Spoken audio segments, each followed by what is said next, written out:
ఈ కాంట్రాక్టర్ ఎవరో కానీ మామూలోడు కాదు. మట్టి మీద కంకర చల్లేశాడు, దానికి లైట్గా తార్ కోటింగ్ ఇచ్చాడు. ఆ తర్వాత రోడ్ రోలర్తో ఒక రౌండ్ అటు ఇటు తొక్కించాడు. అంతే, అయిపోయిందనేసాడు.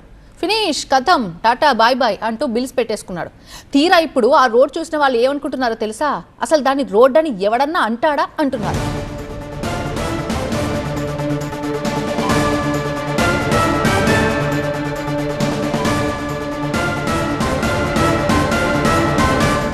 సరే, మనం టీవీ9 స్క్రీన్లో చూద్దాం. ఆ విజువల్స్ చూస్తే అర్థమైపోతుంది ఎంత అధ్వానంగా ఉందో రోడ్డు. కాకినాడ జిల్లా ప్రత్తిపాడులో కాంట్రాక్టర్ నిర్వాకం ఇది.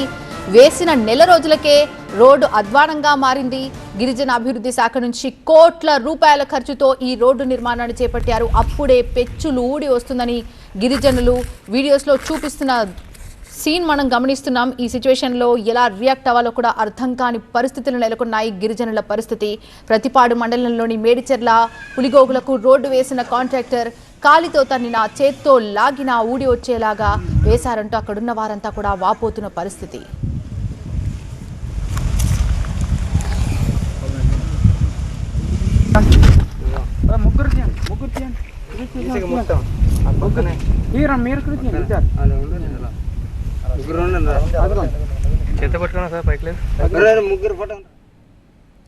ఈ రోడ్ల పరిస్థితి సీఎంకి, డిప్యూటీ సీఎం దృష్టికి చేరాలంటున్నారు గిరిజనులు. ఇంత ఘోరంగా రోడ్ వేసినా కనీసం అధికారులు ఇటువైపు చూడలేదా?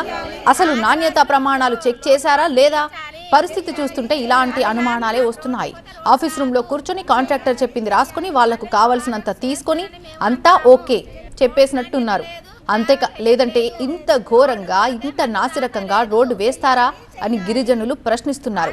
ఏజెన్సీ ప్రాంతాల్లో మెరుగైన మౌలిక సదుపాయాలు కల్పిస్తామని ప్రభుత్వం చెబుతున్నా ఇలాంటి పరిస్థితులు చూస్తే నిజంగా కూడా వారు ఆశ్చర్యానికి గురవుతున్న పరిస్థితులు కనిపిస్తున్నాయి. కొందరు అధికారులు కాంట్రాక్టర్ల తీరుతో అసలు లక్ష్యానికే తూట్లు పడుతున్నాయి. ఆదివాసులు లోటుపాట్లు తీర్చాలి, అధికారులు మాకు రోడ్డు పోతే రోడ్డు రాదు, మళ్ళీ బాగా చేస్తానని మేము అంటున్నాము. రోడ్డు నాణ్యత లేదు, గ్రావెల్ వేయట్లేదు, రోడ్డు పోతే మళ్ళీ రాత లేదు. చెయ్యాలి. ఒక్కసారి ఇలా చూడండి, ఇలా చూడండి, ఇలా చూడండి, ఇదిగోనండి. ఏం కాదండి, పైన రెండు చిన్న పోతండి, అంగుళం కూడా ఉండదండి. ఇది జస్ట్ అలా పెంకులు అలా చేసుకుంటూ పోయింది. ఇది ఒకసారి చూడండి ఎలా వచ్చేస్తుంది, ఇలా చూడండి. ఇది జస్ట్ 10 రోజులు కూడా పోసి ఉంటారండి ఈ రోడ్డు. ఇంత దారుణం ఏంటండి? చాలా సంవత్సరాల నుంచి మాకు రోడ్ లేదని మా ప్రజలు చాలా ఇబ్బంది పడేవారు. ఈ సత్యప్రభ వచ్చి మాకు రోడ్డు వచ్చేలా చేశారు, బాగుంది.